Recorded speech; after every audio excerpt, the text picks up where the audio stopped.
जय जगन्नाथ जय श्रीकृष्ण। मांग हि पार्थ व्यवसित्य जे पिस्यु पापजोगनय स्त्रियो वैश्या तथा शूद्रा स्ते पीजान्ति परांगतिं किं पुनर्ब्राह्मणाः पुण्या भक्ता राजस्वयस्तथा अनित्यम सुखम लोक मिमं प्राप्य भजस्व मां।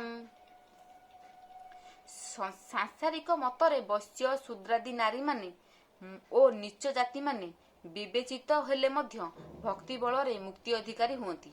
सांसारिक मते ब्राह्मणादि उच्च जाति माने उच्च नीच भावना थिबारु संसार बंधनरु मुक्ति न पाई भ्रमुଥାଏ। तेणु ए मोह परित्याग करी मो पादरे मन दिए।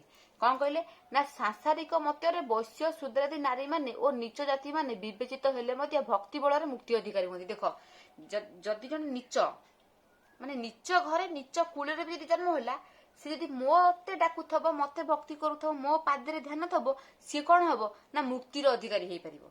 श्रेया चंद्र लुणी केमती किछि नथला लक्ष्मी माँ को पूजिकी सी कौन केते श्रेष्ठ होला केते ता ना आमे आज पर्यंत आमे ता ना आमे जानछु कोठी केते बळे हेइथला घटिथला ता ना ताको ना एपर्यंत अछंती आमे लक्ष्मी पुराण रे पढिले जानूचे श्रेया चंद्र लुणी की सेमती भगवान कहले माने जेते नीच जति हो नीच जन्म जन्म हो सी यदि मते पूजा कला मते भक्ति कला सी मुक्तिर अधिकारी हबो।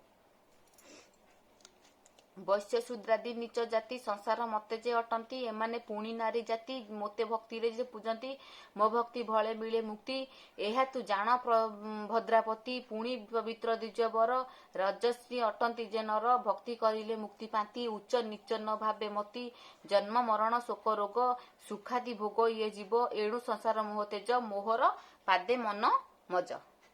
जय जगन्नाथ।